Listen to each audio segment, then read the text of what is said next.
les années 2020, l'Afrique est confrontée à différentes menaces, doit relever de nouveaux défis et faire face à la crise du multilatéralisme. Il est temps d'analyser la situation et de fixer le cap pour assurer l'avenir de la paix et de la sécurité en Afrique. C'est dans cet esprit que la Friedrich-Ebert-Stiftung a invité 34 éminents intellectuels, experts et décideurs africains de l'ensemble du continent à discuter de l'architecture de paix et de sécurité en Afrique, APSA, en 2040. L'APSA est une construction complexe qui regroupe des institutions, des normes, des instruments et des pratiques.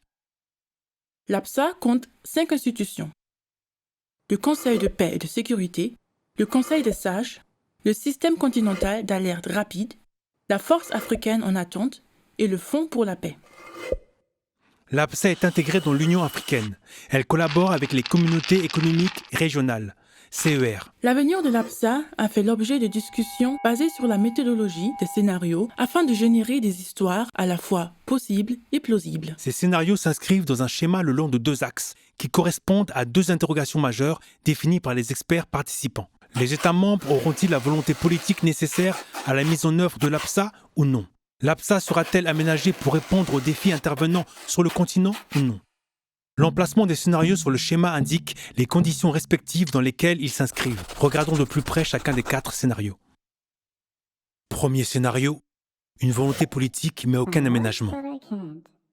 Imaginez, d'ici 20 ans, les effets du changement climatique et l'aggravation du déséquilibre entre la croissance économique et la pression démographique vont durement toucher l'Afrique. La criminalité transnationale organisée et l'extrémisme violent menacent les gouvernements et les sociétés. Les dirigeants politiques réagissent en réformant l'APSA et en rendant opérationnelle la force africaine en attente. Mais l'APSA, qui reste militarisée et étatique, n'est pas aménagée pour faire face aux nouveaux défis en matière de sécurité. Des acteurs majeurs de la société civile sont exclus. Des interventions à caractère réactif et répressif en dehors de l'APSA deviennent la règle. Les libertés démocratiques, les droits humains et la liberté d'action de la société civile sont ressenties. L'APSA devient une institution qui ne dispose plus d'aucun fonds pour programmer des activités. De ce fait, la gestion des conflits par l'APSA n'est ni efficace ni adaptée, tel un igloo dans le désert. Deuxième scénario, une volonté politique avec tous les aménagements nécessaires. Imaginez, tandis que le principe du multilatéralisme décline dans le monde entier et que les pays du Nord s'enlisent dans des crises politiques et économiques, l'Afrique s'inscrit dans une tendance à contre-courant. Un printemps africain amène au pouvoir une nouvelle génération de dirigeants démocratiques. Ils font preuve d'une volonté politique pour trouver des solutions africaines aux problèmes africains et aux défis transnationaux. L'APSA et l'architecture de gouvernance en Afrique finissent par être intégrées dans l'architecture de paix, de sécurité et de gouvernance en Afrique, l'APSGA. L'APSGA devient un réseau panafricain capable de prendre des mesures proactives en temps opportun. La stabilité et la résilience des sociétés africaines s'améliorent. Bien qu'à la limite de la sursollicitation, l'APSGA offre une réponse fonctionnelle face aux anciennes comme aux nouvelles menaces en matière de sécurité. Elle est le phare dans la tempête. Troisième scénario, des aménagements mais aucune volonté politique. Imaginez, l'UA et les CER sont confrontés à de nombreux facteurs de vulnérabilité non traditionnels. Les dirigeants africains développent leurs responsabilités en matière de prévention des conflits. Sur le papier, l'APSA paraît quasiment parfaite. Dans la réalité, un grand nombre d'États africains ne manifestent guère d'intérêt pour les approches multilatérales, en particulier pour le recours à l'APSA.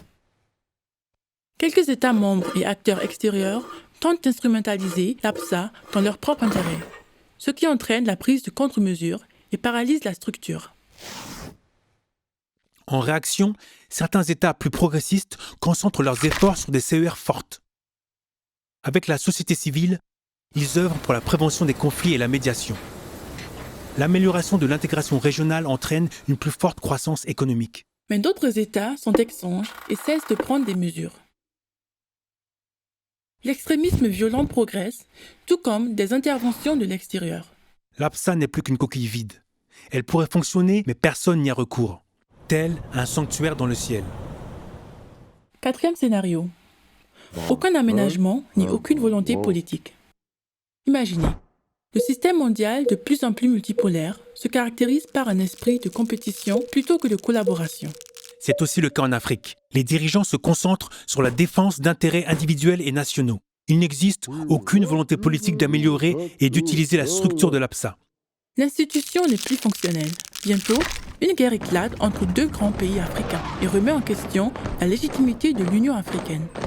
Il est essentiellement répondu aux menaces par des mesures de sécurisation et de militarisation, des interventions unilatérales menées par des États plus puissants, ainsi que de vagues coalitions ad hoc au caractère opportuniste et ponctuel engagées avec des acteurs extérieurs. L'APSA, dans un état moribond, est artificiellement maintenue en vie par quelques gouvernements et ONG idéalistes. Des gouvernements non africains fournissent une aide bilatérale ou des financements uniquement dans le but d'étendre leur influence ou pour d'autres raisons géopolitiques. La coopération interrégionale et internationale fait défaut. La situation sécuritaire sur le continent se détériore et les graves crises humanitaires restent sans réponse.